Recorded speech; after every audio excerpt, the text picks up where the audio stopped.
Bine v-am la un episod și prietenii. Hai, astăzi ne vom juca Smash Hit. E un joc în care trebuie să spargi sticlă. Și tu când spargi sticlele albastre, îți dă mai multe bile. Când dai în sticlele negre, nu-ți dă nimic, doar îți consumi din bile. Și trebuie să spargi sticlele astea care să-ți dea mai multe bile. Când nu mai ai bile,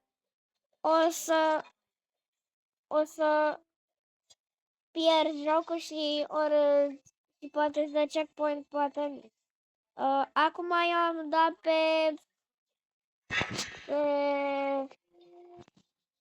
cea mai bună grafică. Dacă vreți, o să dăm și pe grafica medie. Sau dacă vreți, o să dăm pe cea mai proastă calitate. Ăsta e practic RTX acum.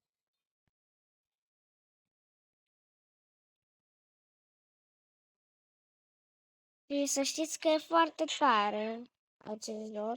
Dacă vreți să-l instalați și voi, este pe telefon, pe Google Play.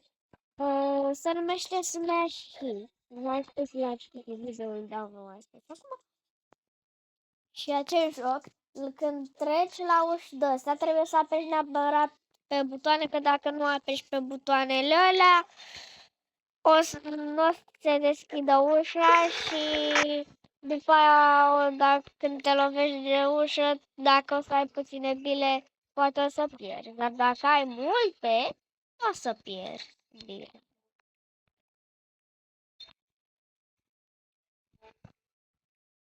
Trebuie să ai și grijă să nu te lovească sticlele astea.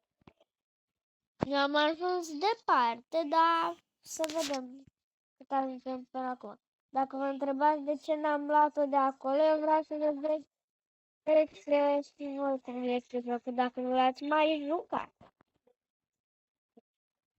Pentru că dacă nu l-ați mai jucat, să-l vedeți. Și da. Când o să mi se termine bine și o să pierd, atunci o să încheie episodul. Să vedem până unde ajung.